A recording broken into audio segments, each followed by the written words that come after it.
Hey, welcome to the Vote TV Primetime Show.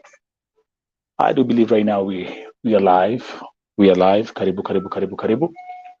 I'm your host, Nelson Mike Marioki, and remember that today's broadcast is live streaming on all 5 platforms, which includes the Vote TV YouTube channel, the Nelson Mike Podcast YouTube channel, the KNL Facebook page, my private Facebook page, and on Twitter at Vote Television. Karibuni, karibuni, karibuni. I can see already I have people who are waiting here. Tuanzie na nani? Tuanzie na Florence Mwangoi saying niko ndani ya nyumba. Tuko na Joyce Valeria saying waiting. Hello Vote TV family.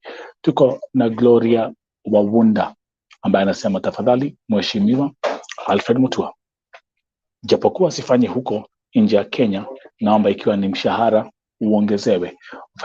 Wafanyakazi wote sio Kemboi tu, juu kazi ya huko ni ngumu sana, yani ni shida tu inafanya mtu aende. Thank you Gloria Wawunda. You've seen the topic today. I'm going to discuss and analyze the visit of the Cabinet Secretary of the Ministry of Foreign Affairs, Honorable Dr. Alfred Mutua. He is in Saudi Arabia. I don't know whether he has left already, and we will definitely look into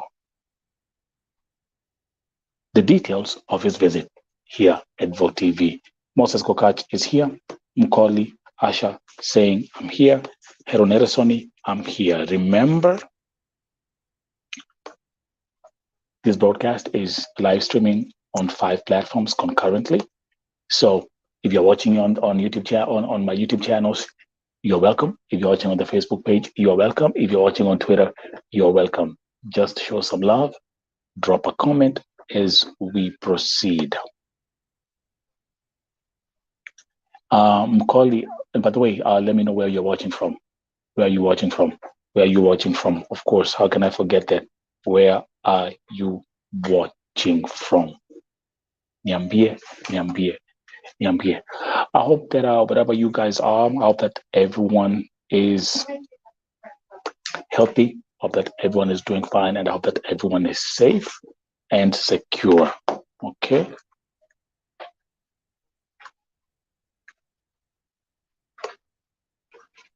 Tuendelee.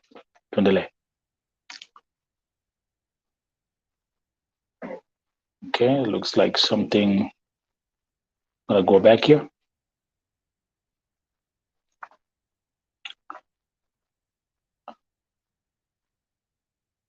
Okay, Mosa is saying hi to his sister Joyce.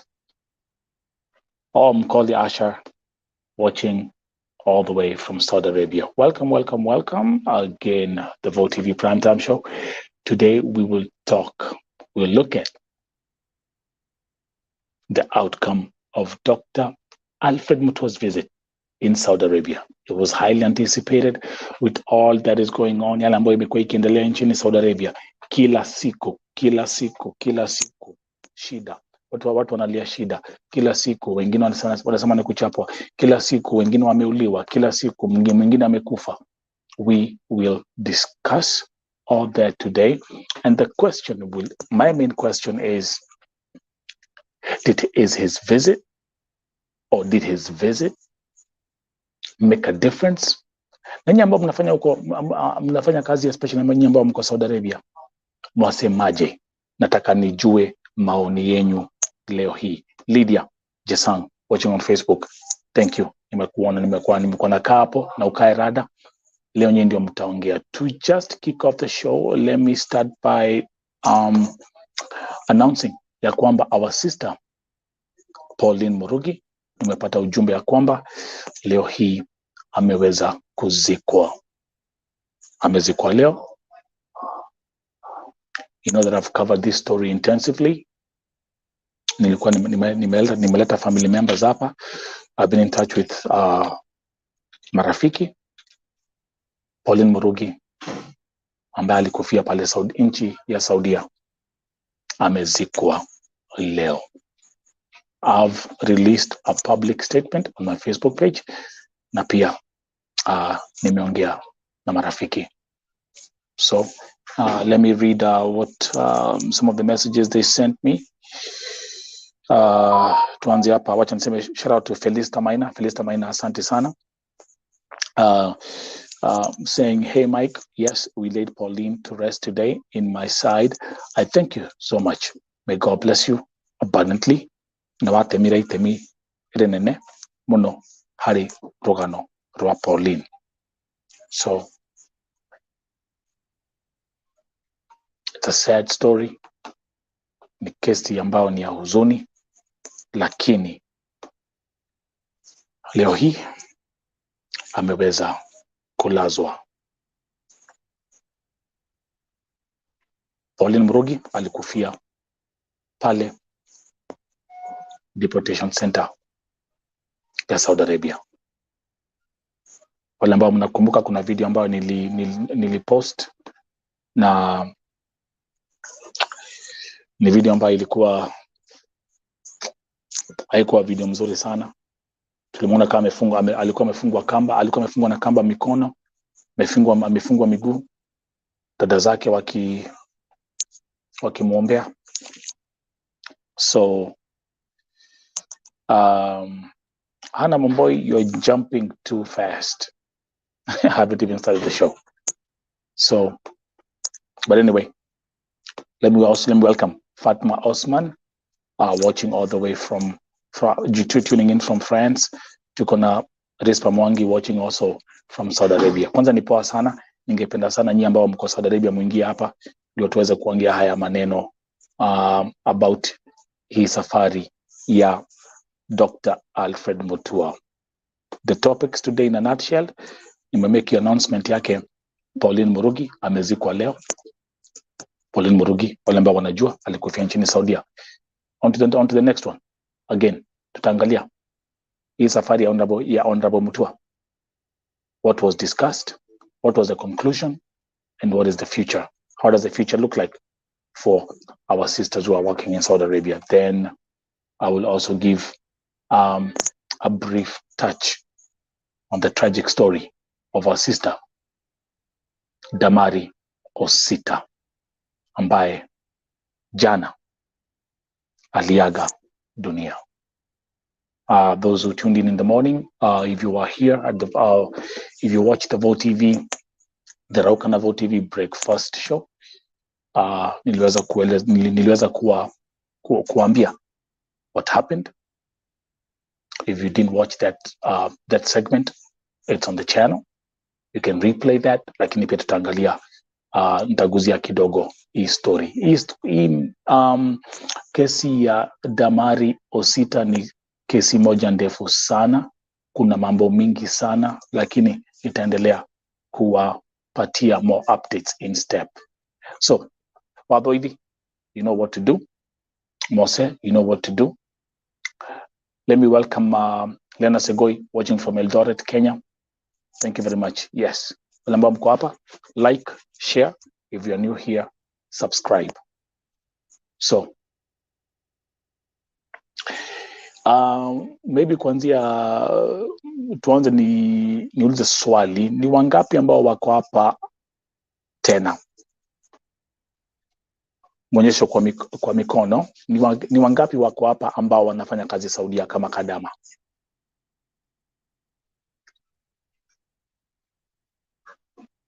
Ni wangapi wako hapa ambao wana watch hii show from Saudi Arabia? Inweni mikono juu. Grace Reborn is here. Dinambura present from Saudi. Thank you. Wangapi wako Saudia? Mikono juu. Tuone tukiendeleaga. Nataka hii itakuwa ni discussion poa sana leo. Dr. Alfred Mutua amekuja Saudia. Okay, let's go. Fatma, Lucy, Martha Mwangi, Merethuo, Rispa Mwangi. Tundele, those who are here. Angela Maina. Good. That's a good number to start with. Okay. Hata before nianze kuanga, tukianza before nianze discuss the specifics of his trip to Saudi Arabia, Hana Wambui.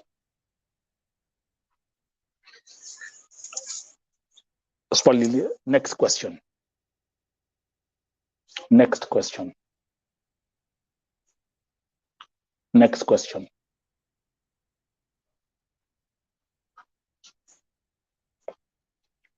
Grace Mungai. Okay, perfect. Are you happy? Are you satisfied with this trip? Are you unafurahia yale ambayo ameongelelea? Are you satisfied with this trip? Najua mmekuwa kila mahali mkifuatilia. So hata before mimi niwapatia maoni yangu, the question is, are you satisfied with this trip? Yes or no? Let's see.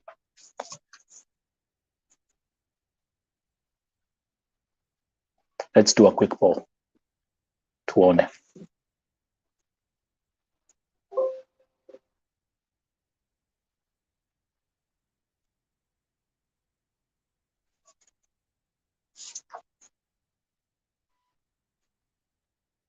Mother Mungi saying yes.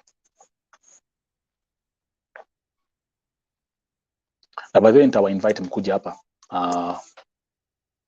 Kuna watu wa Saudi ambao wako hapa wanataka kuja hapa wajoin waongee leo. So Lucy Gerono saying yes.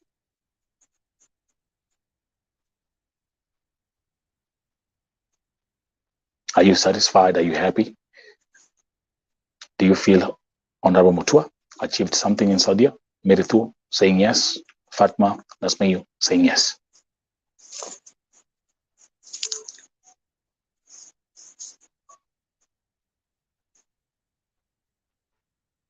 Those who are tuning in, keep on liking as we proceed. Now, wacha tuingie to the specifics. Ni yapi? Kwa unaona, we got 1, 2, 3, 4, 5. Wote wanasema yes, tunafurahia.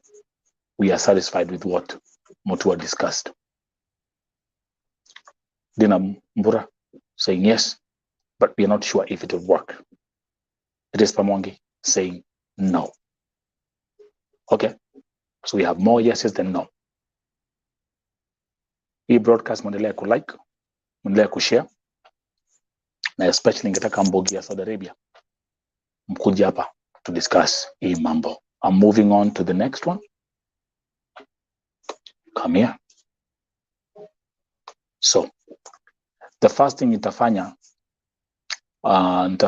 presentation ya the press report. This is the website, by the way. If you've never been on the website, Voices of the Vote TV website, ndio hii hapa. It's voicesoftheoppressed.com. And I had put up a blog. So, wacha tuangalie yale ambayo Dr. Alfred Mutua aliweza kuongea na serikali ya Saudia. Kiangalia hiyo artwork iko hapo. Wako na hiyo Amnesty for KEMBOIs. So this is what was released. And I will go through this thing in steps. Below is a transcript from Dr. Mutua after his visit in Saudi Arabia. The statement says, let's go there. I've spent 2 days in Saudi Arabia on an official tour. I've held several meetings. I have met senior Saudi government officials, my counterpart, the Minister of Foreign Affairs, His Highness Faisal bin Fahan Al Saud, and also a strong team of the Ministry of Labor, led by Vice Minister of Labor, His Excellency Dr. Abdullah Nasser Aboth Naim. It continues. Grace Mungai saying no. I've also met and spent hours listening to Kenyans living and working in Saudi Arabia.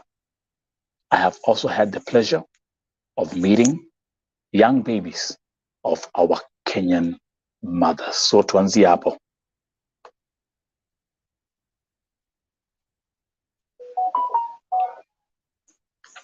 The statement says, I have also met and spent hours listening to Kenyans living and working in Saudi Arabia. I have also had the pleasure of meeting young babies of our Kenyan mothers. Kwa hivyo hapa ni kuonyesha kwamba aidha kama kuna Wakenya ambao washaolewa pale nchini Saudia, maybe they are Saudi citizens, na kuna familia huko aliweza kuwa meet, but also of course kuna KEMBOIs ambao pia wako pale, wako na watoto, inaonekana pia aliweza kumit now. The statement continues. The meetings with the Kingdom of Saudi Arabia government have centered on our bilateral issues based on the great relationship we have with the Kingdom of Saudi Arabia. So, note that word, great relationship we have with the Kingdom of Saudi Arabia. We have agreed to work together as a team as we push our international agendas. We have requested the support of the Kingdom of Saudi Arabia as we tackle the drought situation facing our country due to the effects of climate change. Another outstanding statement. Kenya kuko na njaa, watu wanalia hakuna chakula. So, as you can see right there, it says we have requested the support of the Kingdom of Saudi Arabia as we tackle the drought situation facing our country due to the effects of climate change. So when he says we have requested the support of the Kingdom of Saudi Arabia, that means they are seeking foreign aid. Kwa sababu ya njaa ile kwa Kenya. Tuko pamoja? Okay? Kenya inasemekana kuna parts za Kenya ambazo kuko na akunyeshi, the rivers are drying up, watu wanalia njaa. So kwa sababu ya the drought situation, they have requested support. So when you see this here, that means, of course, Saudi is not a food producing country, but I'm sure the support will come in form of finances. The statement continues, with His Highness Faisal, we have agreed to enhance our trade and investment and expansion of our tourism sectors. This will create more employment opportunities and increasing the amount of money in the pockets of our people. Another outstanding statement. This will create more employment opportunities and increasing the amount of money in the pockets of our people. Are you with me? Okay. The statement continues. The Kingdom of Saudi Arabia views Kenya as one of its top partners. And likewise, we view Saudi Arabia as one of major partners. We have also engaged comprehensively on the issues facing Kenyan workers. Now sasa hapa ndipo mambo inaanza.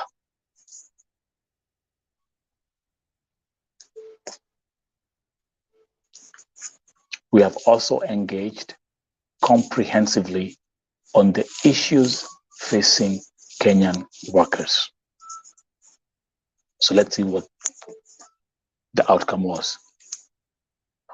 On the issue of immigrant labor, we have come up with concrete proposals that will make it easier and better for Kenyans to relate and work in Saudi Arabia, where they are in high demand.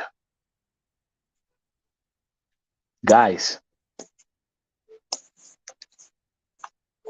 everything I told you, niliwaambia, tuanzie hapo. They have come up with concrete proposals that will make it easier and better for Kenyans to relate and work in Saudi Arabia, where they are in high demand. Hebu andika high demand kwa chat tukiendeleaga. Now, let's look at this. Sasa tuangalie hapa. Listening to the victims, agents, Kenya government officials, and Saudi government officials, it is clear that the problems facing some of our people start back home in Kenya. The system is flawed and corrupt, and unless it's fixed, nothing will change.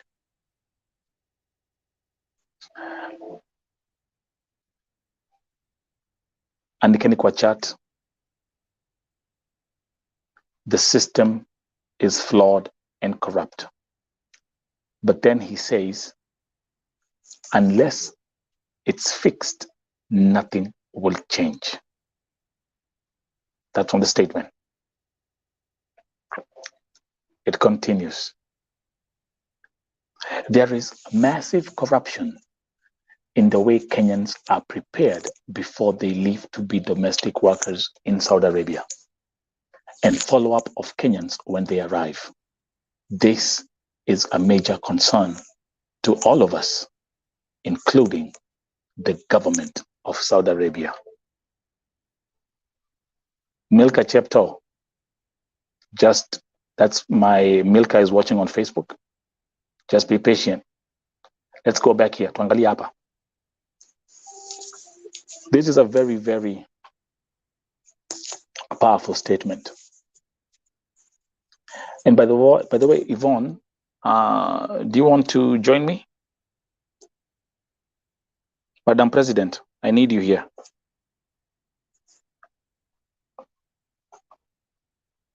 I need you here, Madam President.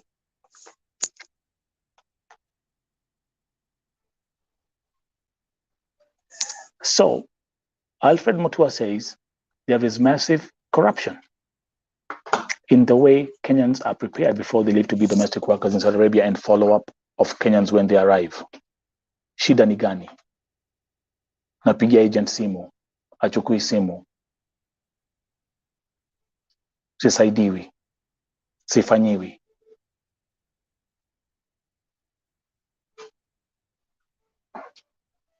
I see we have Aisha tuning in from Abu Dhabi. You see where I'm coming from?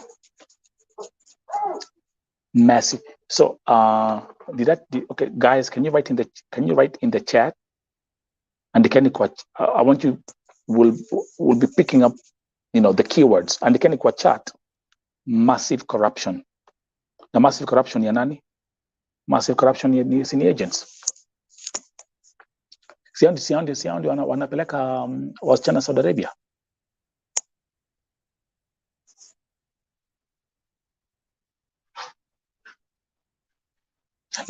Na kwa sababu ya hii massive corruption, wangapi tumepoteza hiyo Saudi Arabia? Na because of hii massive corruption, wangapi wanalia hiyo Saudi Arabia? Na kwa sababu ya hii massive corruption, wazazi wangapi ambao wanalia kwa sababu ya hii Saudi Arabia? Na kwa sababu ya hii massive corruption, ni wangapi wamekufia Saudi Arabia? Kwa sababu ya hii massive corruption, wangapi wamebaki wakiwa yatima Saudi Arabia? Wangapi? Wangapi? Wangapi? Everyone fight massive corruption, na hapo ndipo tutakwamia kwanza.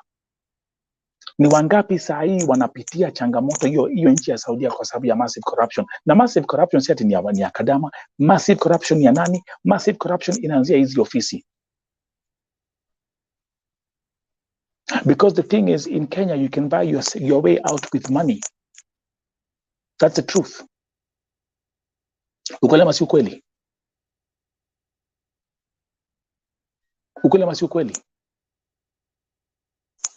Watu wako na connection all over the place.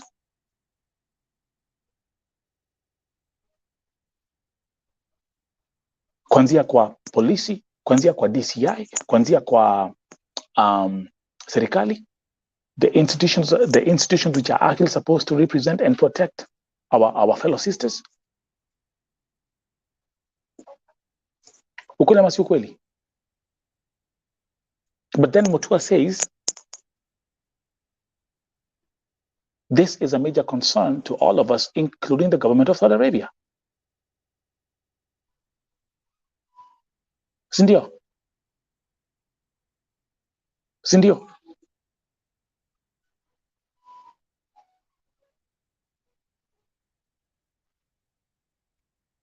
Thank you, Martha. Tuendelee.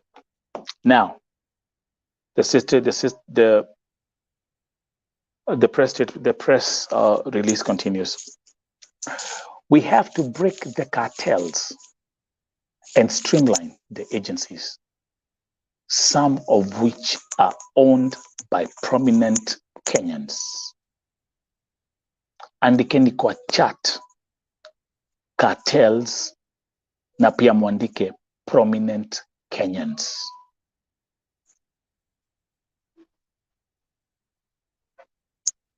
Andikeni hapo.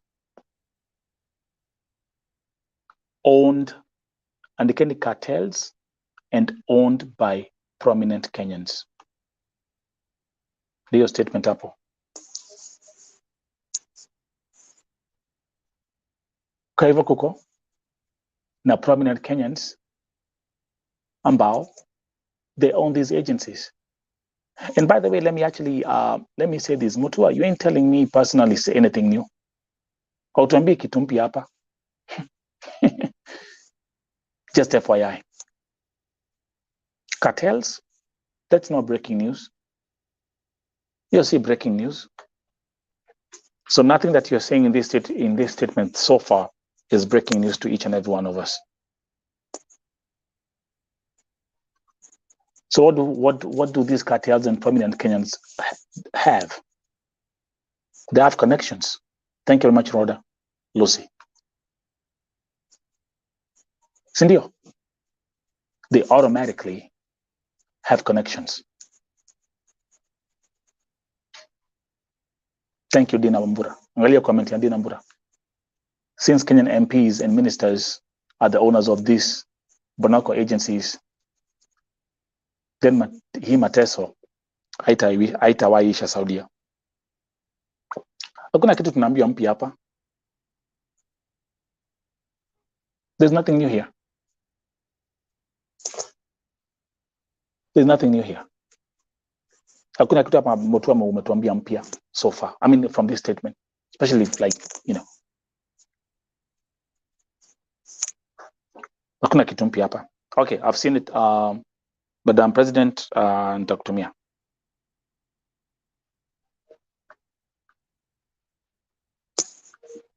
Nothing new here.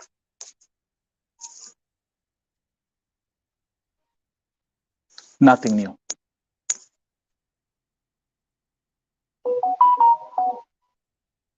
Madam President, text me. To me a link. Do we agree on that?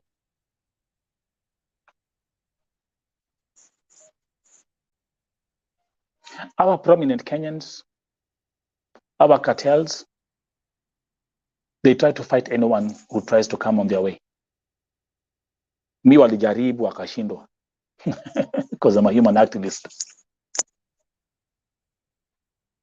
But this is nothing new.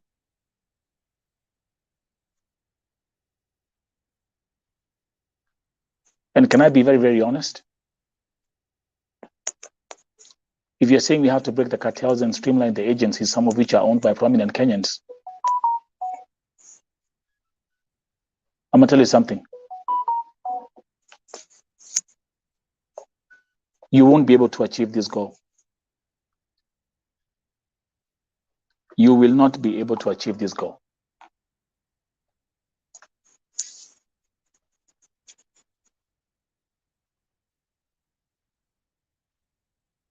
They are well protected. Their interests are very well protected. They have connections. And when it comes to Kenya, money talks. Wewe umeingia ofisi tu juzi. I've been here for 7 years now.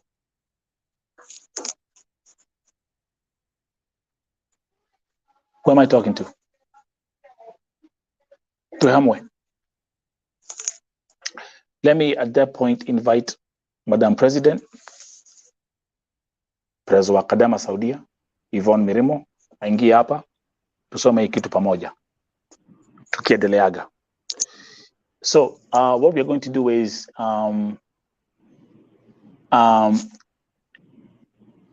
President, let's start with e-party. We have to break the cartels and streamline the agencies, some of which are owned by prominent Kenyans. Maoni kwako? Thank you so much, Vote TV family, and all the viewers, the Vote TV family.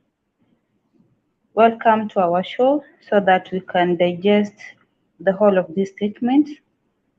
When I saw it, I was like, wow. Enyewe, ule mtu ambaye anakaribisha hawa Wakenya wetu wakitoka kule Kenya, huyo mtu anawapeanga gahawa mbaya. Ama kama ni chai anawapea mbaya. Okay. Somebody comes with full hopes from our country, Yeah. and we expect that we are going to get freedom. I even made this thing clear, like, I'm going to sing freedom is coming tomorrow. That is what I was almost singing that. After I saw the tweet, after I saw the post, in fact, even I never resumed my duties. Nirirara. And nobody came to wake me up because I was so much disappointed. Again, I want to make this clear, like these prominent people, they are in this business.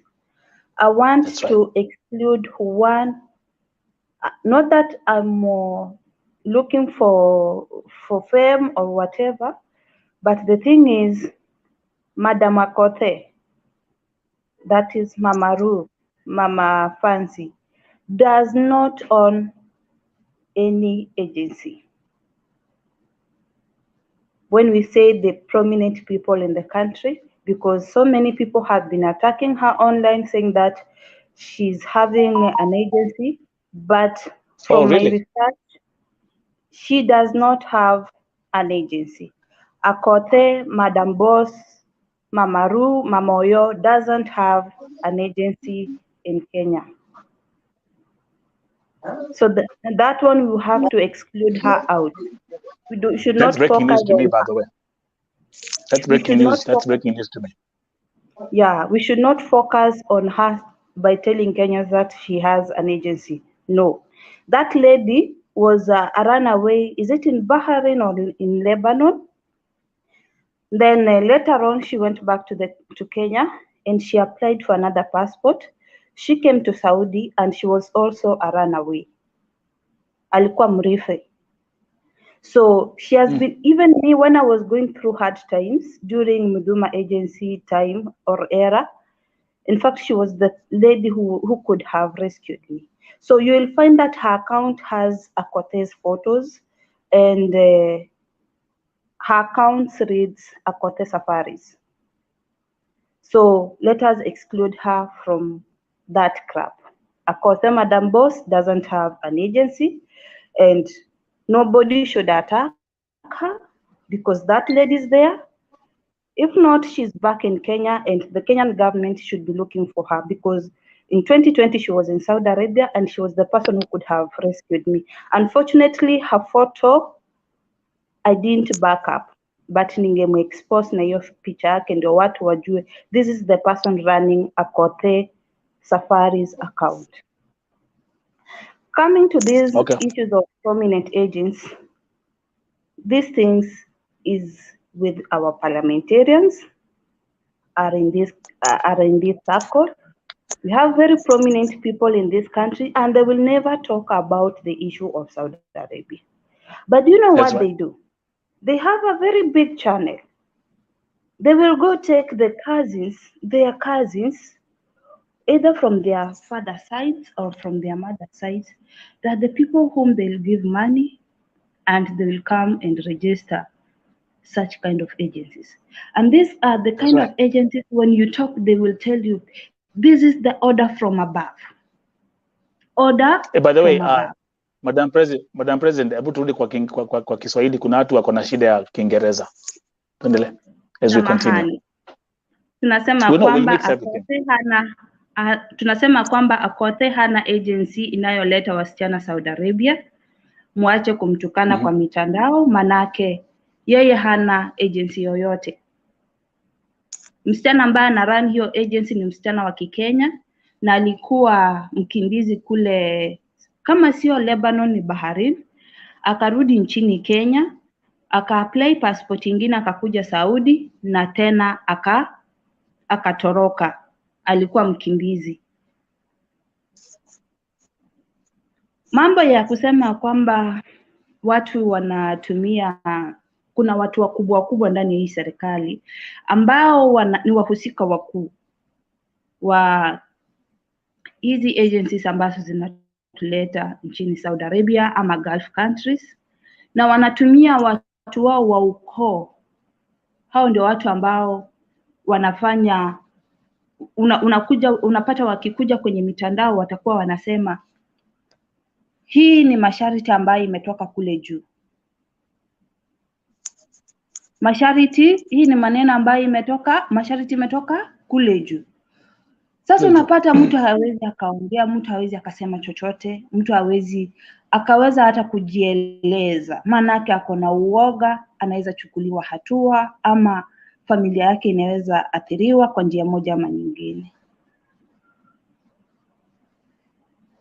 Sasa tukiingia mambo za prominent Kenyans, for example, I'm gonna give a simple example. Simple example is when I found out that Jimmy Gate alikuwa na agencies Kenya. You know, Jimmy Gate is a gospel musician, is a high prominent Kenyan. Those are the kind of connection that we're talking about. Na hawa ni watu na wakati wa kitu ya Jimmy Gate ilitokelezea, pia tuliweza kumchanua kipara kidogo na tukadili na yeye, but the point is hata baada ya mambo yote bado biashara zake zinaendelea. Let's go back, let's do this, Madam President, as because hii statement, it's a very, nataka we look at the whole statement as we proceed, and then give me 1 second, nikuje hapa perfect.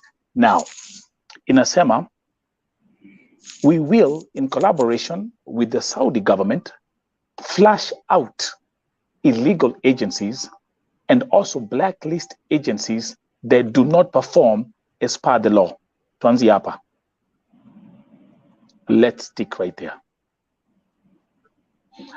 Kwa sababu we are doing this thing tukiwa in teamwork. Andikeni kwa chat, flush out illegal agencies. Alafu back to you, Madam President. Kwa upande wangu mimi nitasema kwamba hata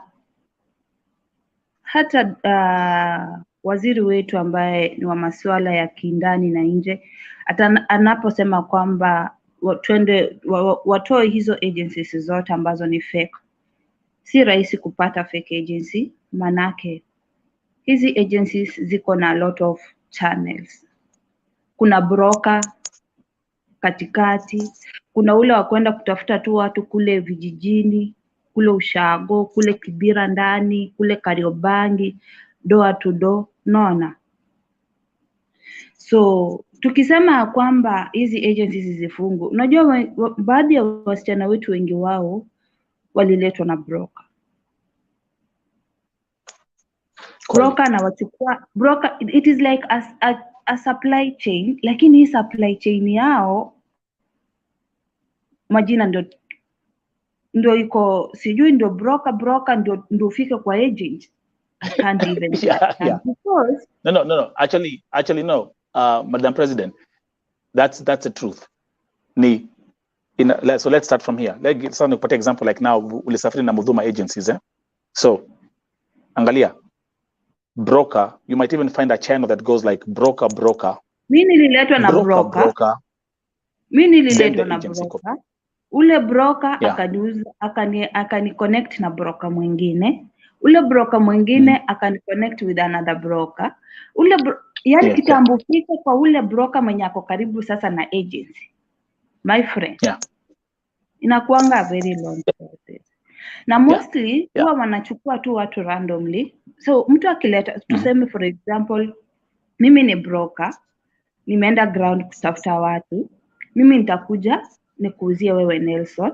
Nikisha kuuzia wewe Nelson, wewe sasa nawe tena utaenda uzie sasa, tuseme our CS Alfred Mutua has an agent, so is the owner of the agency. Sasa wewe utaenda umuuze kwa Dr. Alfred Mutua. You get?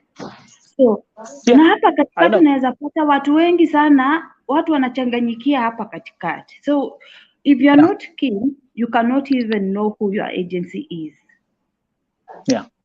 The owner of your agency huwezi mjua ni nani.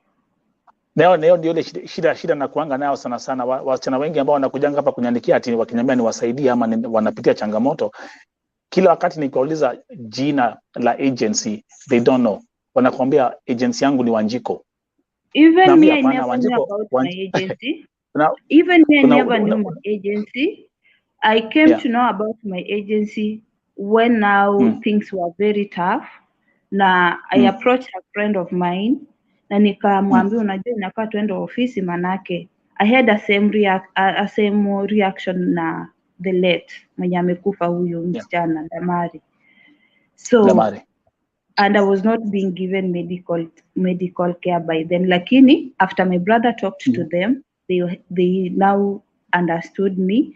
Na in case ikiapia, they just take me to the hospital. They never ask me anything.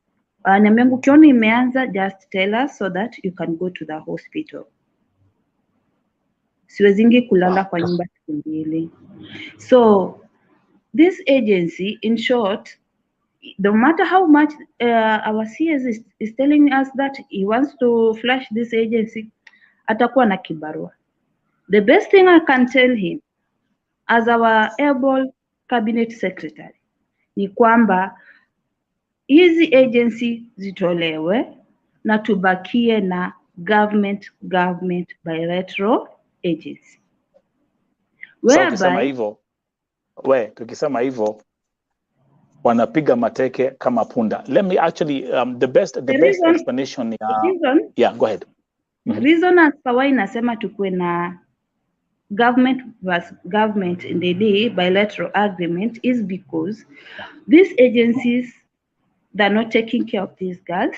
They're not able to protect them when they have the laws. As much as they're saying that ati hao ni kama tu suppliers. Wanapewa order and they supply people, so they don't know where this person is going to land. But this is a life. This is a human being. What are you supposed to do? When this girl goes to that house, the first thing she's supposed to do is to keep her contract. Then the second thing she's supposed to do is to get her the phone number of Madam or Baba, so that in case of anything, they're able to contact the family or the agents. And when this girl is undergoing a lot of stress, as an agent, because majority of you have said that you are learned and you are houseboys and housegirls of ex-houseboys and ex-housegirls of Saudi Arabia, the best thing you can do is to communicate with the sponsor and tell him, hey, I'm the agent of Yvonne Mirimu, and kindly, how is she, before that, call him and tell him, I'm the agent of Yvonne Mirimu, Anna's safarin hivi na niko hapa, nilikuwa nataka kujua anaendelea aje, kazi iko aje. Then from there, this person is able to open. This agent, this sponsor will be able to open to you na kuambia kwamba Ivy hafanyi kazi.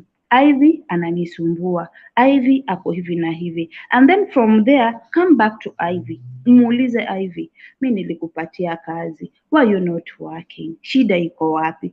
Ivy, mimi nitakwambia, unajua mimi ni mgonjwa, unajua mimi nafanya kazi bila chakula, unajua mimi sina hata internet, unajua mimi hata sina masaa ya kupumzika, unajua mimi nafanyishwa kazi nyumba moja mbili tatu, and then after that you'll have to make a decision like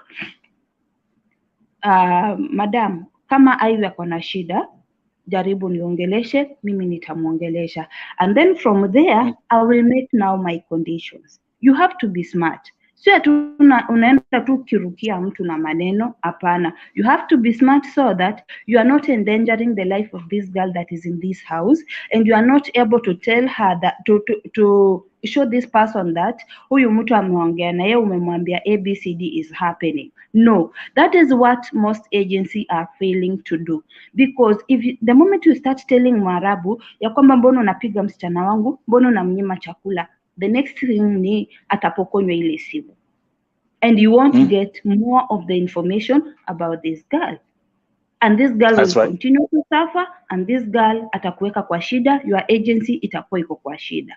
So after talking to this girl, after talking to the boss, mwambia kwamba okay, kama Ivy ako na shida, kindly ensure that you reach out on me so that I can be able to talk to Ivy. So from there umwambia kwamba, but remember that as an agent, or as the agreement we have with the Saudi government is, msichana hafai make sure ya kwamba msichana wangu hafanyishwe kazi nyumba moja hadi nyingine, msichana wangu at least ako na time ya kupumzika, msichana wangu at least anaweza communicate na mimi na familia yake nyumbani, at least msichana wangu akiwa na shida, you are able to talk to me so that I can be able to talk to her because of language barrier. Imagine siwezi, wacha nikwambie 100% sure from the cases I have dealt with, hakuna Mwarabu hukataa hiyo story. Mwarabu hata kama kuna shida, she will call you.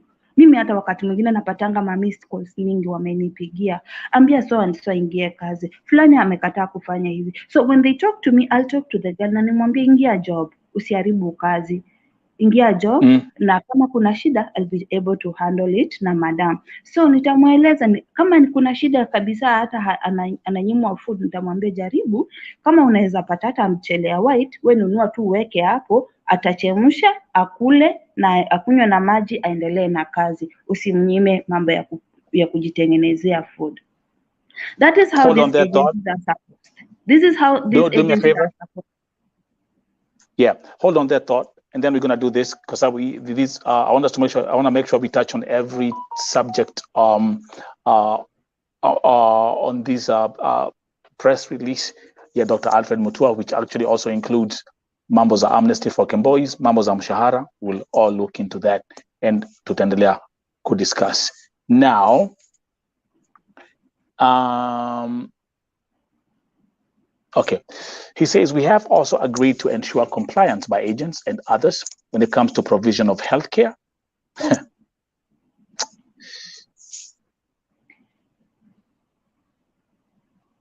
gotta bring this back here.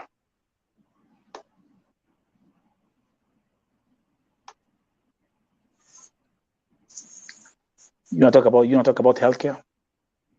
Yeah. Damari Osita. Wait. I just want to make up an injunction, and then I'll continue reading the statement. Right now, we have a dead victim in Dubai. So just remember that. And something I also want to mention quickly, Yvonne and those who are watching, Dr. Alfred Mutua, you never went to Sakani Deportation Center kwenda kuangalia wale ambao ni wagonjwa, and those who are stranded there wakiwa mentally distressed and they're crying for help. Just FYI. Lakini wacha niendelee na hii statement hapa. Tuendelee kusoma. Look at this.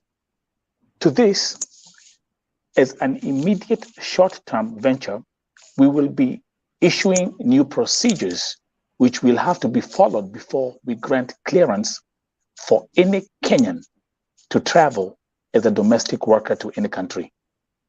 Kenya immigration officers will also not allow Kenyans to travel out of the country as domestic workers without fulfilling the set requirements starting on Monday, the 7th of November, 2022. Now, we'll get back to that, Madam President, but lakini wacha niendelea kusoma because I want to get to the issue of the hotline. We have also set up a joint technical team of Kenya and Saudi Arabia government officials to fast-track labor issues, including the issue of exit visas. They start their work 2 weeks from today on November 17th. Another point. Now, we have dedicated an emergency hotline for Kenyans in Saudi Arabia to call when facing any difficulties. The emergency hotline number at the Kenyan Embassy in Riyadh is 966-500-755-060. On receiving a call, we will take prompt action, including, but not limited to engaging the Saudi government for their assistance. The idea is to ensure every Kenyan works and lives a fulfilling life. Let's start with the hotline number. Those who are watching, everyone can hotline number +966 500 755 060. I'm going to actually paste that and put that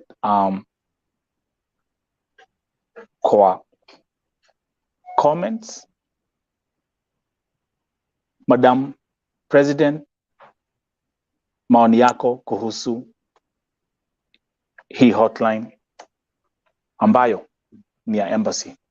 Not forgetting that tumeambiwa kwa kila wakati embassy haifanyi, embassy haichukui calls, embassy inafukuza watu, tuna nini. Let's talk about that part. Maoni kwenyu, and those who are watching, those who are viewing, drop your maoni, and Yvonne.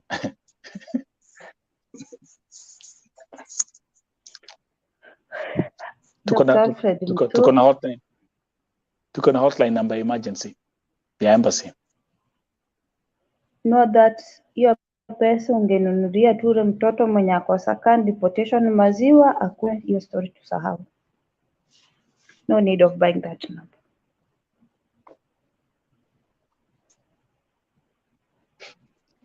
Watu wako na namba ya embassy. Watu wako na namba ya embassy attaches. Are they being assisted? Nobody is being assisted. No. Ama ukishikwa akikuwa tu, yani hiyo siku ameamuka vizuri, ile kitu atashika ni matusi ambayo utaporomoshewa pako useme Mungu wangu. Hata ningetafuta tu hata Kemboi anipatie advice. Ningetafuta tu Kemboi anipea advice, kwa sababu Kemboi amekaa hapa, ako na ile tajriba, ako na experience. Anaweza nipatia advice na niendelee kuchapa kazi hii, mjengo niendelee kuchapa. Hata naweza ongea ama nitafute ex-girl mwenye anaweza ongea na huyu madam, at least kutengeneza uhusiano mzuri kati yangu na madam. You know what you are running away is to talk to these sponsors. You are running away from that fact. Na shida ni kwa hizi nyumba, shida si kule kwa embassy. Aki usingenipigia tu simu nikwambie ile kitu yenye Wakenya wanapitia jamani. Kukupea tu ushauri, si ati unilipe, si ati mimi natafuta kuwa celebrity ama kadama on contracts. And what these girls are going through is very hard. We are talking about issues za watu sijui medical. Let me tell you the truth that ile proposal ambayo umepewa haitakubalika. One, this girl is here illegally. So story ya kusema ati akigonjeka peleke hospitali haitawezekana, because already Saudi Arabia government has got its own budget.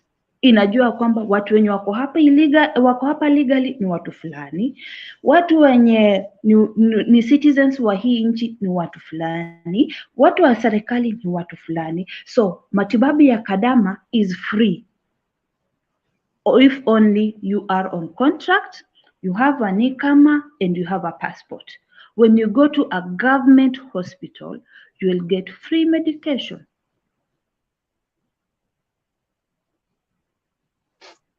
So the fact this issue of him telling us that Kemboi watapata matibabu anawadanganya.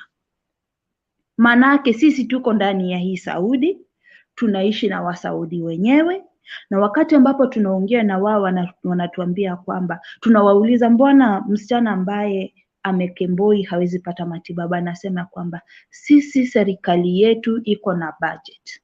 Na kama uko hapa illegally, we cannot treat you.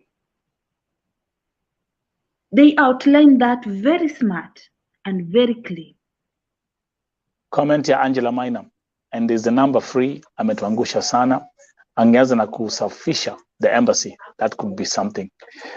Yvonne, you've dealt with the embassy, ukiwa na shida kuwapigia simu, hotline iko hapa. Mi hata wacha nitafute Kemboi, mi sitaki stress. Wacha nitafute Kemboi, wacha nitafute ule mtu ambaye ako na tajriba ya Kiarabu.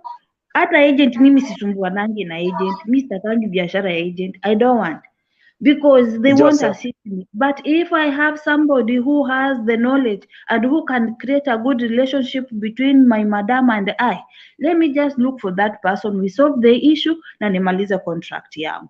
Hata kimdanganya kwamba I'm the sister, I'm the cousin, I'm the auntie, I'm the mama, atajua kwamba enyewe huyu msichana ako na watu wake ambao wanamfuatilia. So if anything happens to her, I will be answerable. Sitaki masaibu. That is what they will be telling even the family members.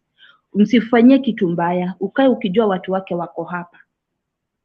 And they will respect me. Kwa sababu kuna mtu ananijali. Fine. Mamba kuniambia nizungusha akili unatupeleka embassy. Hii embassy tumeshinda tukisema ya kwamba safisheni hii embassy, hamtaki. Mnataka aje? What do you want us to do? Sasa kwa vile mmeona kwamba masilahi si yetu yenye mnaenda kutupigania sisi, hamwezi kuja kwa watu ambao ni waathiriwa, watu ambao wamepitia hali ngumu. Mnataka kwenda kwa watu ambao wamekula vizuri, wako kwa maofisi, hao bora wameamuka, mshahara imeingia, ina reflect kwa ofisi, kwa nini kwa akaunti zao. Ni sawa, hatuna shida na hatutaongea tena. Cases kuhusu embassy, I'm not going to talk about it anymore. Let it be between me and God. Na mtu wote ambao unasafiri kuja nchini Saudi Arabia, tafadhali jua ya kwamba wewe ni wewe na Mungu wako. You have no representative who is representing you. It is only you with your God. And make sure that you have somebody whom you can talk to make a good relationship between you and your sponsor. That is it. Hiyo hotline number wacheni tunayo, kwa sababu haitawasaidia. Mtakuja hapa mtatupea report, mimi nitakuwa tu hapa. Tutakuwa tunasikia ushuhuda, watu fulani wamekuwa rescued, watu fulani wako sawa, watu fulani wamepelekwa nyumbani, wale wenye wako deportation vichwa zimeruka, at least they have been able to track their families, wameenda nyumbani. But nyinyi mnataka muende tu mpate ripoti alafu mkuja mpeane. Seriously, kwani shida inakuanga ni nini? Mbona hamwezi mkatusikia? Mbona hamwezi kusikia kilio chetu cha wanyonge? Ukitaka kujua mambo mengi, tafuta mtu mnyonge. As much as hata tutakuwa tuna blame hizi agencies, but our representative wenyewe, watu ambao wako ndani ya hii nchi hawatusaidii. Hii mambo ya kusema ya kwamba mnaenda kuflash all agencies.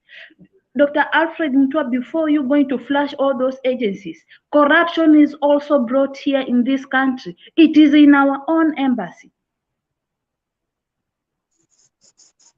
But hamtaki kusikia watu wakiongea kuhusu mambo ya embassy, kwa sababu mnaona ya kwamba tunawaharibia jina. Hata Wasaudi wenyewe wanajua kwamba our embassies are bad. Our embassies are not following the rules of Saudi Arabia. Ndio maana wamewaachilia tu wafanye venye wanataka.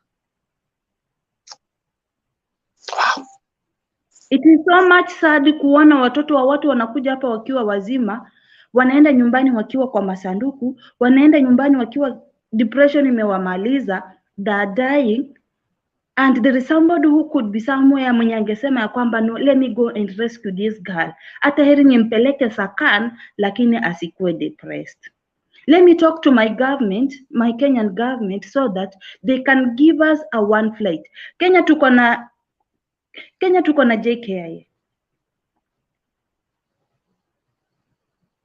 Tuko na JKIA na yuko na Emirates.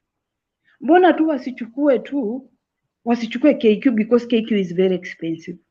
Mbona wasichukue Emirates ama waongee na Arabian government airline that is very cheap, so that they can pay the money. All these girls waende nyumbani, familia zao ziende, they will take care of them. Unajua tukiongea wanasema sisi ni wabaya. Si ati sisi ni wabaya. We need us to have a good trust with this government.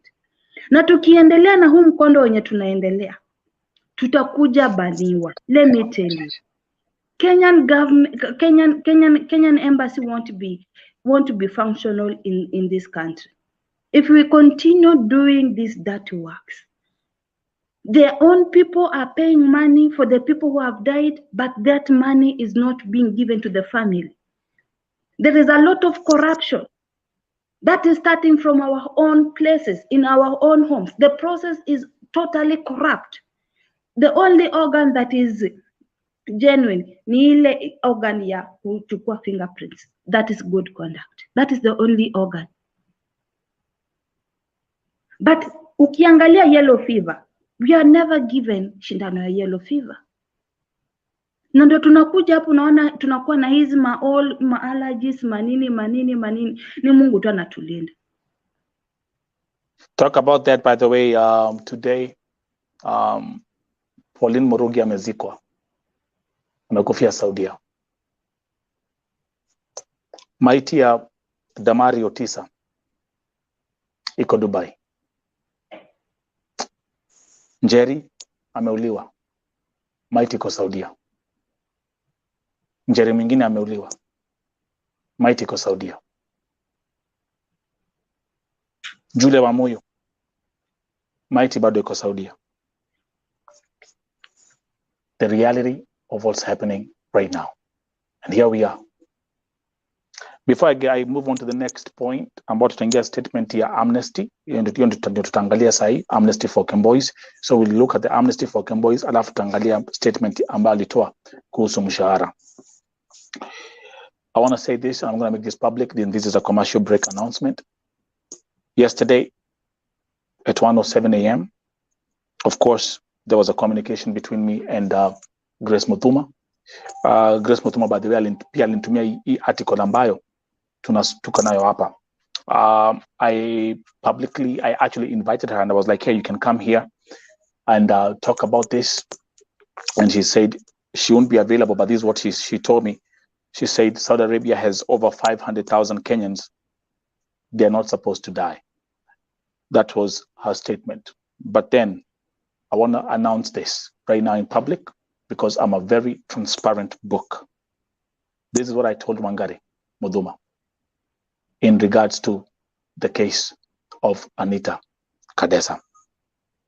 I told her the only good thing that stands between us is the fact that you are called Grace Wangari, like my grandmother who raised me. You lied in the Anita story. Your own staff lied. The DCI Act was total garbage. Your HR was a clown act and even lied about her name. I know everything, and I mean everything. Keep making that chatter. My final expose is coming out. Ride with the bad publicity. 97.2% of all the audience never believed a word you spoke. With that said and done, next week, here at Vote TV, I'll be releasing a complete expose of how Grace Mutua and her office staff lied to me on camera in regards to the case of Anita Kadesa. I'm making it very crystal clear. I gave you free legal advice. Don't make the mistake of thinking you can take Anita to court, because us, the people, Vote TV, and this family, we will go all the way. I have lawyers who have reached out to me, who are prepared to defend Anita Kadesa pro bono. Now, with that said and done, tuendelee na hii statement ya Alfred Mutua. Madam President, naona umeanza kula vidole. Before blood pressure ipande, kaa tu hapo, I'll read the next statement. Alfred Mutua said, I have requested for an amnesty to be granted to Kenyans who have fallen out of status and are residing in Saudi Arabia illegally. Those who are unable to access medical care so that their documents can be legalized, and others given passage to return home. Back to you, Madam President. I request KEMBOIs wapatiwe amnesty, waweze kutoka nchini Saudi Arabia. And then he says those who are unable to access medical care so that their documents can be legalized, and others are given passage to return home.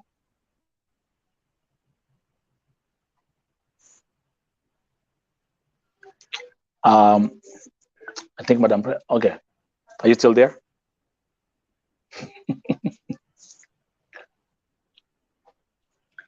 Okay, the issue of those who are him watching, telling Kenyans that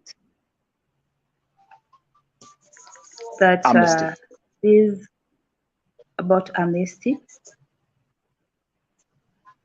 is okay, because the government is also using a lot of resources to ensure that these girls, they're not being harmed, and majority of them have stayed here for quite some time. So kama watasema warudi nyumbani, I have no comment about it. Personally, I don't want to say something that might take me behind the bars. We know what KEMBOIs are doing, and then maybe some of them, they try and rescue our girls. But my sisters, is unfortunate that the case of Sheila has made the government angered, and now they have requested to go back home. It's somewhat sad, but if they come to you and they request that you go back home, just follow the law so that you can go back home when you are safe and sound. Talk about Sheila. Jana nilipost. I'm gonna address this again also as a commercial break. Of course, I cannot play that video here, lakini jana niliweza kupost video ambayo ilikuwa ikionyesha jamaa moja anaitwa George Ndongo. George Ndongo alikuwa amesaraundiwa na wanawake kama 6 hivi 5 hivi, yale majina ambayo alikuwa anaitwa. Huyo jamaa tumemwona kwa video akipigwa na vijiko, akipigwa na mwiko. I was actually worried about his life wakati nilisikia wakisharpen visu. Huyo jamaa amemwagiliwa maji. Huyo jamaa alikuwa amefungwa shingo, and everything was on camera. Now I want to give a public statement. Today I received a message from the sister of George Ndongo. George Ndongo, pali ulipo, kama utapata ujumbe, sistako amenyandikia akilia. Familia yako ilishangaa kupata hiyo video online. George Ndongo, mamako, your mom, as we are talking right now, nimeambiwa ya kwamba blood pressure yake hata imepanda, and she's right now feeling sick about what she saw. That's breaking news on my end. Again, Sheila, nimesema ya kwamba Sheila ni wengi Saudia. True. Guys, those who are my followers on Facebook, you've seen those videos ambazo nimeweka. Those videos have been watched. Niliweka your video jana. Those videos have been watched over 40,000 times on my Facebook page. Thousands of comments. Lakini kweli ni kwamba tunaona huo jamaa akicharazwa na wanawake. Kwa hivyo msishangae ya kama tumeamka asubuhi tukapata Mkenya ameua Mkenya mwenzake kwa kumwagilia acid. Hawa watu, what I've seen and what we have watched on those videos, I'm telling you, hata akona bahati alitoka hiyo room akiwa hai. He was set up. It was something about Raini, Eko Raini, all yelling in Kikuyu, wakimuita majina ambazo siwezi nikataja hapa kwa hii broadcast. Lakini it was such a shameful thing to watch on broad daylight. And they recorded it. I won't show that video here. Mkitaka, go to my Facebook page at Nelson Michael Dawa Muriuki. Video iko hapo. Ni video mbili. I even have a third video. Mwone vile wa jamaa alifanywa. Na ni wanawake wanamfanya hivyo. Si wanaume, ni wanawake. Na nisema ya kwamba wakati nilisikia na ni wanawake. Wakati nilisikia wameanza kuchukua visu, like you could hear them sharpening knives on the back end. And wa Kenya. So issue ya amnesty, Mutua amefile request amnesty kwenyu. Now, something else that he actually added on that, he said the Kenyan government is also dispatching additional staff to the Riyadh embassy to assist in the process of legalizing Kenyans who are out of status and processing traveling documents and other necessary paperwork. Watu wamekuwa wakiuliza mambo za mshahara, and I'm going to touch on that right now. I come here and I come here. In the statement Mutua alisema, he mentions, we have requested for an increase of quotas to allow trained Kenyans in all fields to get jobs in Saudi Arabia. I want to just ile kuelezea an increase of quotas. What they're saying is it's like they're increasing more slots for more employment. So in this statement, Mutua is talking about an increase, kuongezea more employees wasafiri Kenya kwenda kufanya kazi nchini Saudi Arabia. Then he continues and he says, our university and other tertiary level graduates now have an even bigger opportunity to get jobs here and the larger Middle East. Now, I don't know whether he's talking about, there's no mention whether it's skilled labor, because the only form of employment tunajua Saudi Arabia ni unskilled labor. Lakini kwa sababu hapa he's talking about graduates. He's saying they now even have a bigger opportunity to get jobs here and the larger Middle East. Then Najua kuna kitu moja hakuna kitu kingine. One of the key things Kenyans hutaka kusikia ni all the time ni mambo za salary. So I'll put that right there. Wacha niwasomee. We have also requested for a review upwards on the packages and salaries offered to Kenyans working in Saudi Arabia. Kina Fatma Nismiu, nilikuwa naona hizo kama nilikuwa naandika, but I tell you guys, you must be patient every time I'm doing a presentation. Okay, so Joyce, the statement is here. I want you to pay attention again. We have also requested for a review upwards, okay, on the packages and salaries. Najua Kiingereza huwa ni lugha, sio lugha ya kila mtu,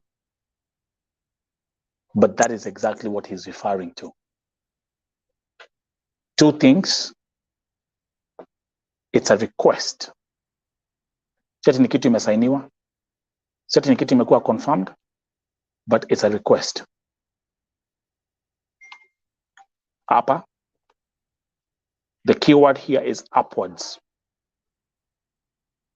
Pay attention here. The keyword here is upwards on the packages and salaries offered to Kenyans working in Saudi Arabia.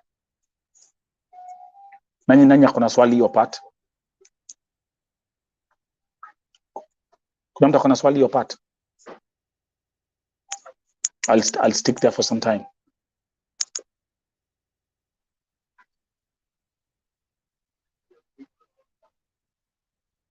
Anyone with a question about your statement?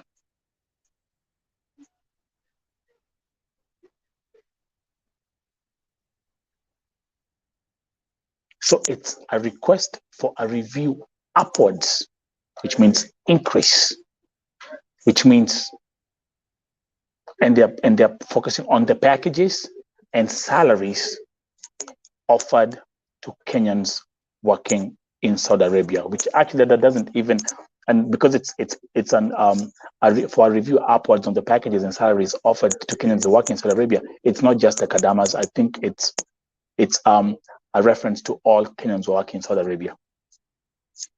Deborah, nasema David, kuna mambo muhimu Mutua kuongea na hii ni nini?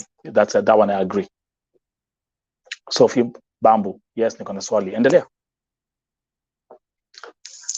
Nafatiti, if working conditions are not improved, Kenyans will continue working under harsh conditions, e.g. working using harsh chemicals without protective gear. I agree. Sophia nauliza, ni kwa kila mtu anafanya kazi Saudi ama ni KEMBOIs peke yake? What are you referring to, the amnesty? No, I don't get that part.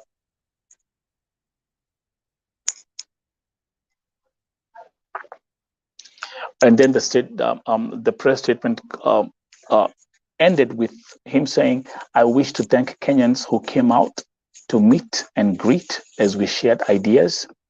I wish to assure all Kenyans that we are there. I think there's something which I left out. So I don't know which kind of Kenyans went to meet Mutua.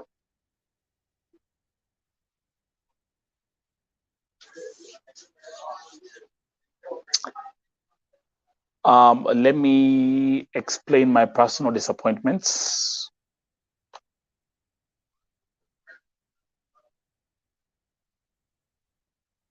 Let me express my personal disappointments. My biggest disappointment, number one, hakwenda Sakan.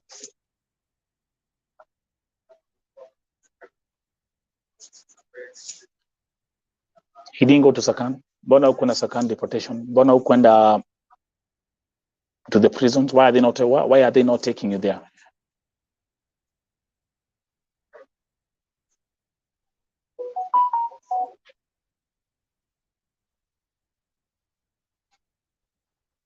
Wale wa Kenya ambao tumeokoa Saudia, especially this year, people like Diana Chepkemoi, waliongea mambo za wale wa Kenya ambao waliacha Sakan. Watu kama kina, what was her name again, Nelly. ule ambaye alikuwa alishika agent wake mashati, alimshika shingo. Spoke about what they've seen in Sakan. I've given reports of what's going on in Sakan. As I'm talking to you, kuna watu they are right wananiandikia kila siku what they're going through in Sakan. Why didn't you just pay a visit there and see the sick, visit the sick and see what they're really suffering? Go and see the conditions they're living under. Hours tena wote wamekuwa kwa ofisi, wamefungiwa kwa ofisi. Nasema tuokoeni, tumekaa hapa for 3, 4 months, 5 months, hatufanyiwi, hatupatiwi. Mbona mkwenda huko?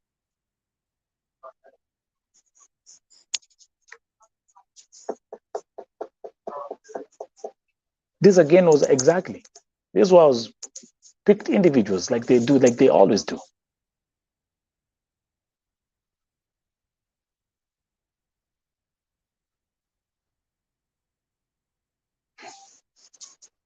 Wacha nimwambia kazi haijaisha.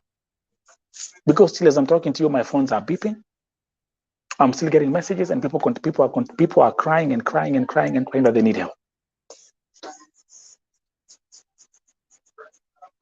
People like Zipporah, they're stuck at Sakan, they're sick.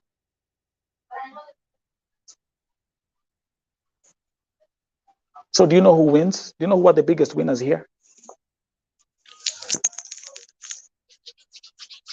And nilikuwa hapa nikiwaambia, do you know who are the biggest winners right now?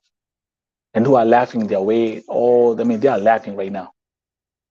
They be looking at all this, they're like, oh man, look at these stupid people. Look at these goofies, man. You know who's laughing right now? It's the agents.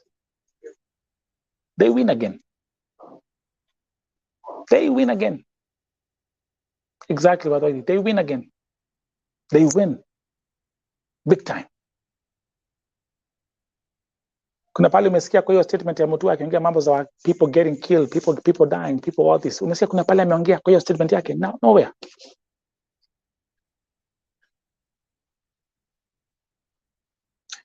And I repeat what I said today in the morning.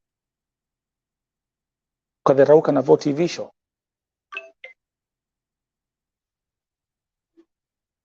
Lillian was right. Kufa kuzikana. Biashara itaendelea.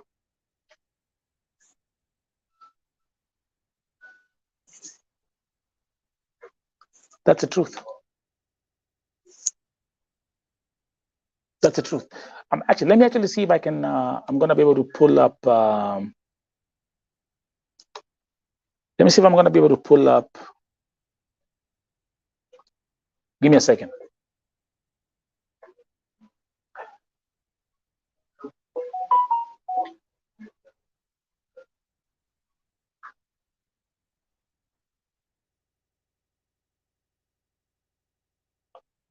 Let me get the National Employment Authority headquarters. Wacha niangalia website ya NEA haraka. Namtona what I'm talking about. Oh. Pole, give me a second. Agents, they are so happy right now. Niliwaambia, I told you when I saw the red flag, ile mkutano ambao Mutua alitana kwa ofisi yake. Mbona hukuita familia ambazo zimepitia shida? Mbona hukuita familia zile ambazo zimepoteza watoto wao wamekufia Saudia? Mbona hukuita wale ambao wamesurvive wamekuja Kenya wakiwa walemavu? Nothing is gonna change, man. Kuna kitu inabadilika hapa? Hakuna.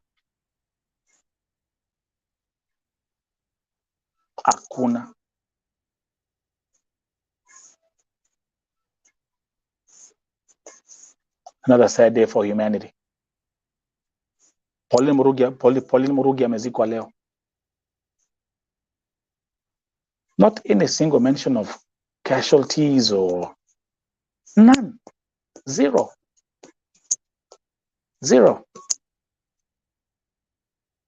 The high demand for Kenyans working in Saudi Arabia, there's a high demand. They are saying it. So who wins?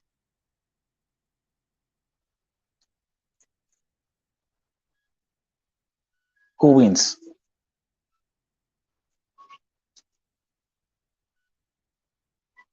Something I'm trying to get. There's something I want to show you here.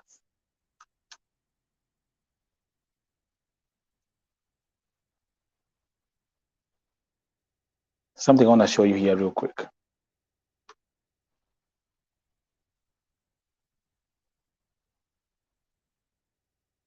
Kwa hivyo nataka tuingie kwa website. Okay, wacha tuingie kwa website ya NEA. There's something I want to show you here. Haraka haraka ndio mjue. Nikiwaambia who are the biggest winners.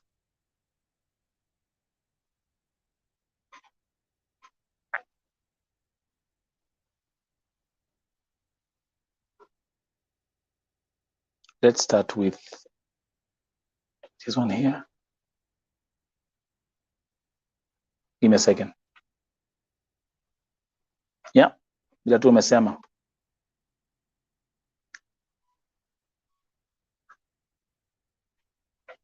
Okay.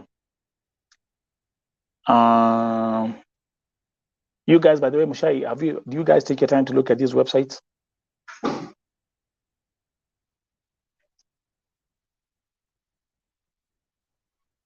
Okay. This is the one that gives instructions of for all the embassies, but give me a second. There's one I want to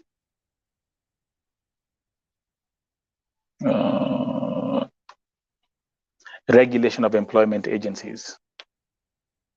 Yeah.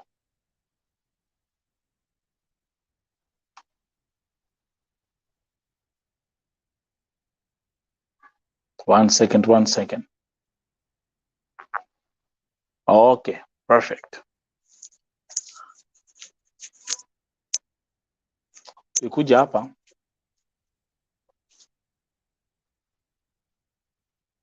Nataka tuangalie the page ya jobs. You see? Right here. Ah, come on, man. See, when my system tells me this is not even safe to open. They have this problem. Isn't ini shida ni typical issue ya Kenyan websites. Yeah, itafungua. It says not secure. So I can't open it. But anyway, let me see. Oh, Yvonne is back. Okay. Yvonne, karibu. Shukran. Simu ilikuwa imezima. Yeah, I figured that. Okay, let me see. I'm trying to go through. There's something what I kuonyesha. Okay, haitafungua. Again, a typical issue with Kenyan websites that hazikwangi secured. That's so my I use high protection whatever for my system, so imekata. But nilikuwa kuambia hivi, ukienda kwa website ya NEA, nataka muende hapa kwa find job opportunities na mtaweza kuona, go and see zile ad ziko hapo za kazi ya kwenda Saudi Arabia. Utashangaa. Let me actually just open like one here, just as an example. Hope itafungua. Job opportunities.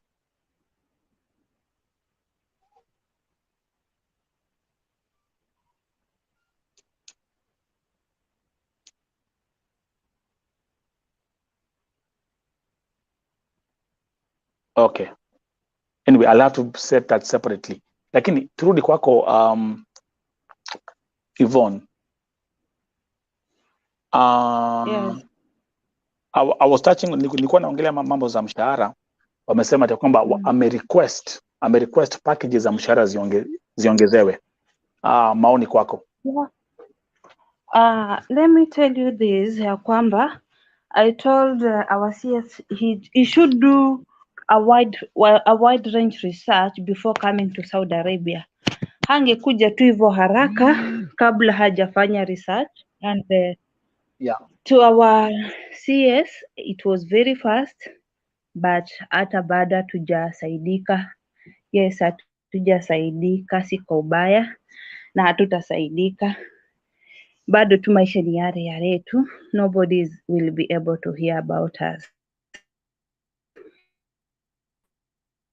Oh my goodness. On that note, also let me also mention tomorrow. I have a couple of new cases that I will address right here on Vote TV. Number one, the story of our sister Edina Kemunto Nchoga. So when you check, sisi watu wenye tuko Saudi, when you check I don't know why you're hanging. Oh, okay. Yvonne is hanging. But let me actually make this quick announcement oh here. my I god, think I'm oh my hunting. god. Yeah. Tafuta, Let you're me hanging. try. But anyway. I'm trying to fix this. Okay. 1 minute. Take your time. Take your time. That one has broken down. Ah, let me check the other room.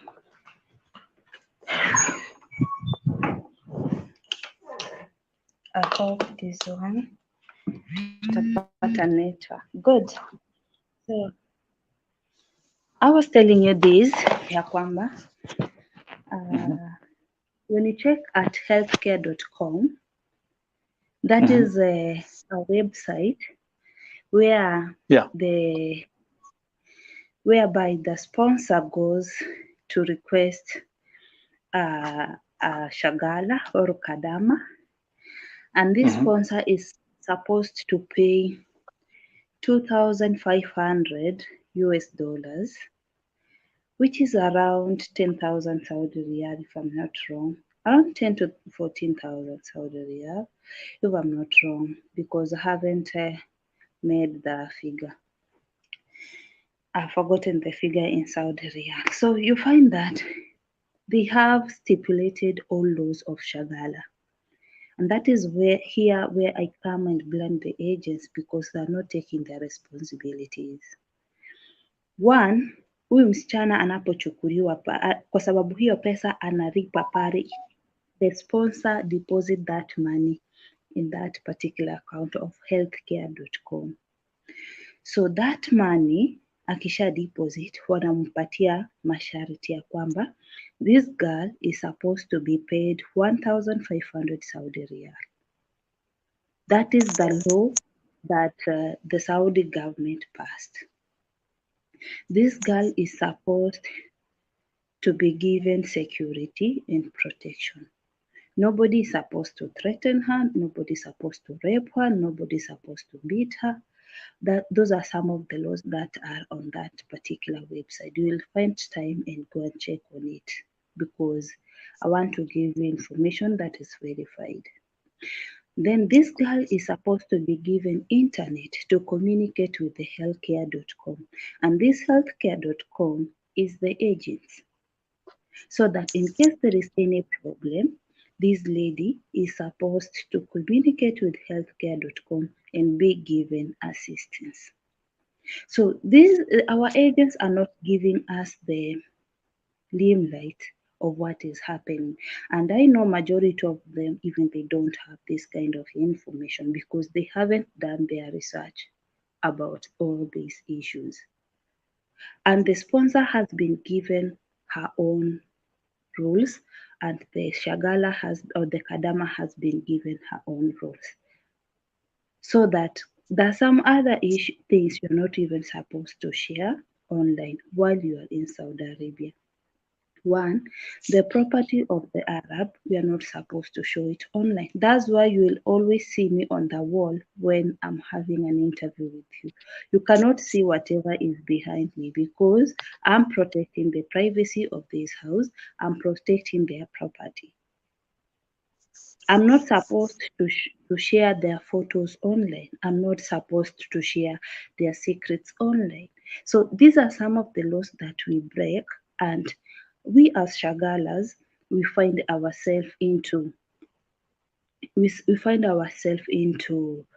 a dilemma, and nobody is able to give us justice, because already we have violated the laws, and even if they say they're going to take action on us, then it means that it will serve us in a wrong way. Itatukata upande wa kushoto, na inapotukata upande wa kushoto sorry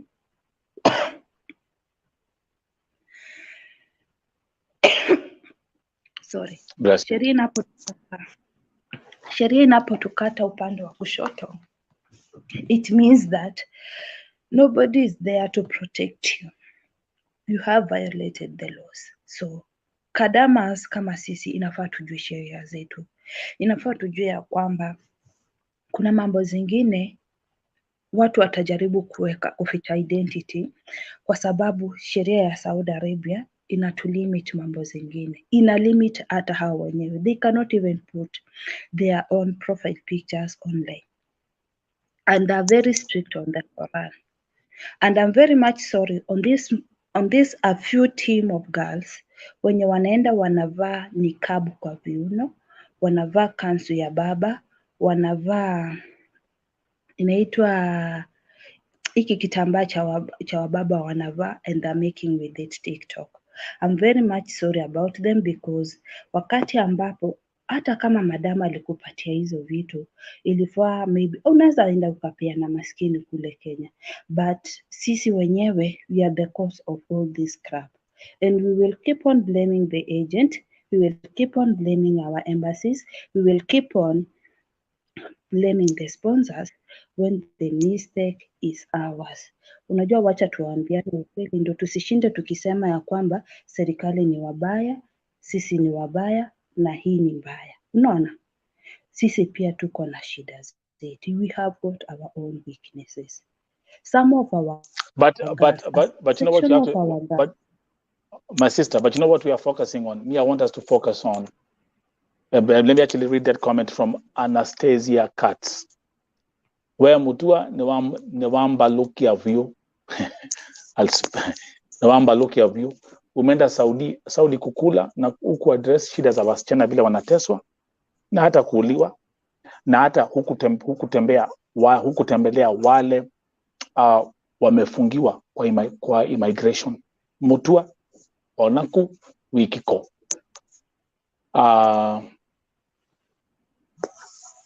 Let's do a poll again after running this segment. Ni wangapi hapa wako na hofu ya kwamba mambo itabadilika Saudia baada ya huu mkutano wa Alfred Mutua baada ya huu mkutano?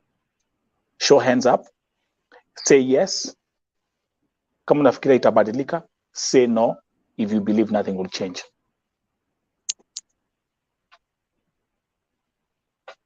Let's see what the viewers will say, Yvonne, as we proceed.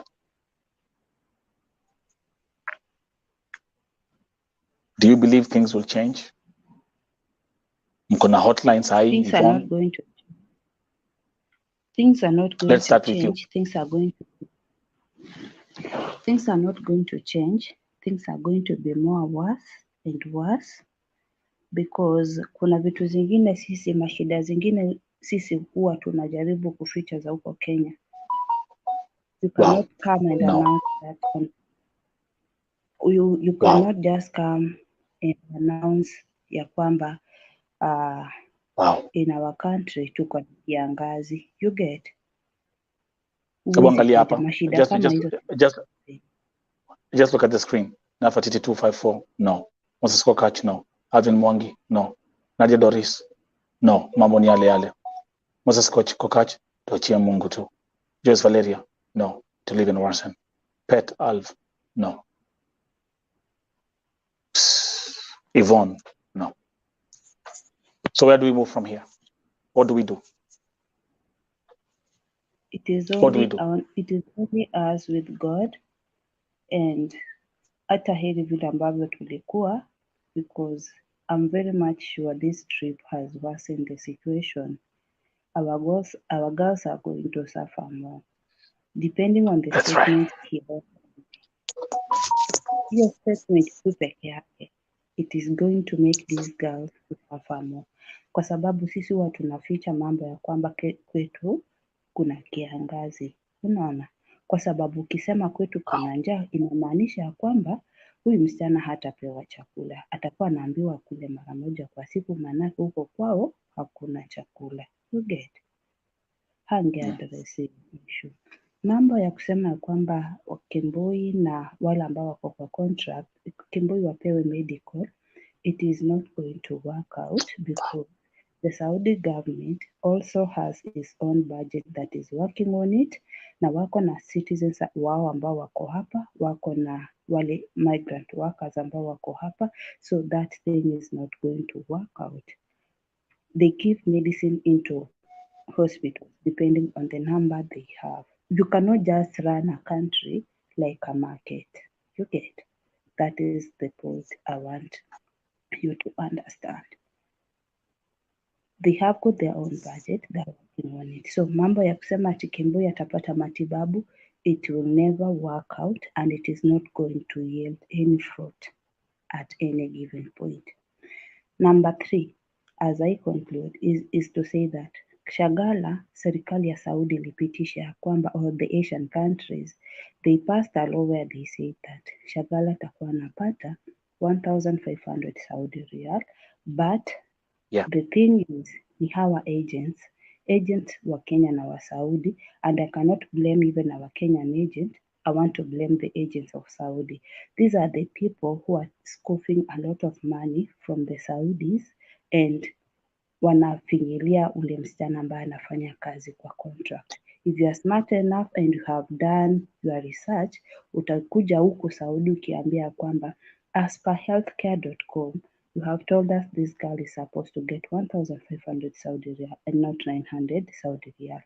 If this is happening, can we have a government interagency so that we can run this thing for maybe 5 years or 2 years?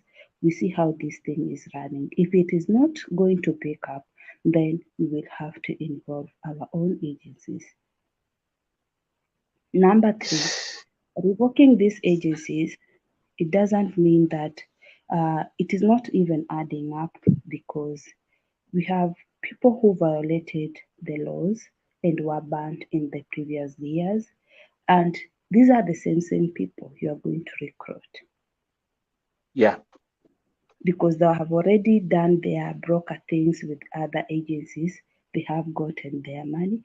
These are the same people you are going to recruit in this agency. So my request is our CS Dr. Alfred Mutua, let us give it a try. We have a intergovernment agency whereby this girl, in case this girl is having a problem, we are able to communicate efficiently. Tukiwa na hale mazungumzo ya moja kwa moja itakuwa ni rahisi kuliko tuanze kurecruit other agencies, tuanze tena kupata wasichana wengine wale wanalia, tuanze kupata zile cases ambazo watu ambao walicommit crimes in some years back have now gotten power. Our girls will suffer more. This is human life we are talking about. Hii si nyanya, hii si sukuma, hii si managu. Tafadhali tunaomba tukuwe na mkataba mzuri ili hawa wasichana, we want to boost our GDP in Kenya. That is the reason as per why we are crying for increase in salary. The Philippines have done that, and if we do this as Kenyan government, and then hatutakuwa na watu ambao because one, we will have opened other businesses. We will have invested in our countries back in Kenya, and by us investing in our country back in Kenya, we will have employed so many youth who are not able to come to this country and work. So that is the thing that we really needed us to do, to communicate, lakini ni kama wale watu ambao ulipata ukaongea na wao, you took another direction of perspective. How I wish you could have just made a call to one of us and ikuwe ni hivyo. Let's do Wasichana this. wapewe. The first comers should be paid 1,500 Saudi Real. Ule mwingine mwenye anakuja second time apewe 1,800. Na tukifanya hivi, the number of KEMBOIs or the number of girls running from the contract will go down. We won't have cases of girls killing others. We won't have cases of girls engaging into dirty activities in Saudi Arabia. We won't have a number of girls who will be breaking the laws of this country. So hold on that thought, because now we are approaching the end of today's broadcast. Thank you, Madam President. Thank you for all the input and all the viewers. Meanwhile, to conclude, again, like I did today in the morning, I've been able to connect all the dots of what happened to our sister, Damari Osita. What I'm going to do is this. It's so sad that these images reflect how she looked like. She was walking like this. Alikuwa anafanya kazi akiwa hivi, anapatiwa cream. Video iko kwa channel ya leo asubuhi, very detailed. And especially this picture. This is when they realize go hizi kupaka cream haisaidii.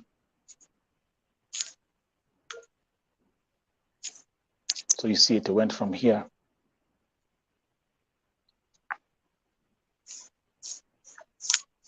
Give me a second. Hapa it was getting worse. Her allergy was getting worse because of the chemicals that she was using for cleaning. Lakini alikuwa tu anajipaka tu cream, anapatiwa cream, anajipaka.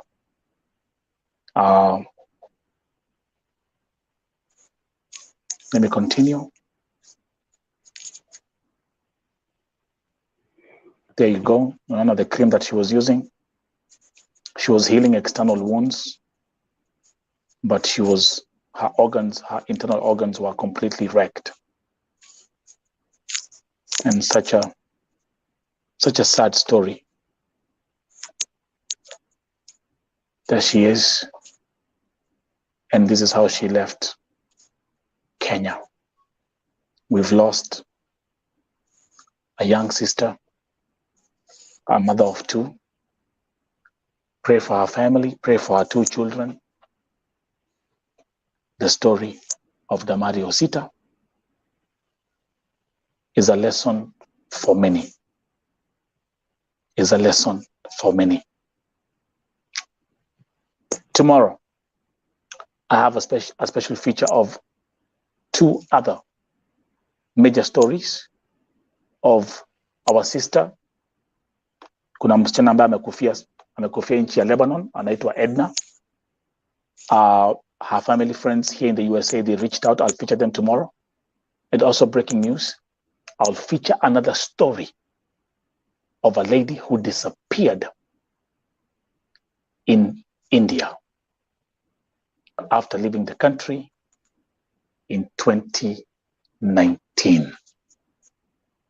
The family reached out to me today. Keep an eye on that story. It's crazy. Took one flight to India, was supposed to come back that week, and that was the end of our story. Don't miss it tomorrow. Madam President, all the viewers, this is Vote TV. The next broadcast in Apanda, midnight. Don't forget the Vote TV primetime show, midnight edition, and also the late night edition, saa 8 za usiku. Salut. Mike. Salut. Salut. Yep. Mike, before we end the show, 2 minutes. I want to ask my people from Vihiga County to at least come out and help our girls, because instead of us making a lot of politics in our Facebook groups, let us also come out and help these families emotionally. Honorable Amboko Malemba Women Representative, Madam Beatrice Kahaya Dagala, Vihiga County Governor Dr. Wilberforce Otichilo, kindly come out and help this family. It is very hard time for them. Come out. You've never come out for any cases because you've been in term for 2 times, that is the women representative and the governor, but you've never talked about these issues. We are just begging you, come on board.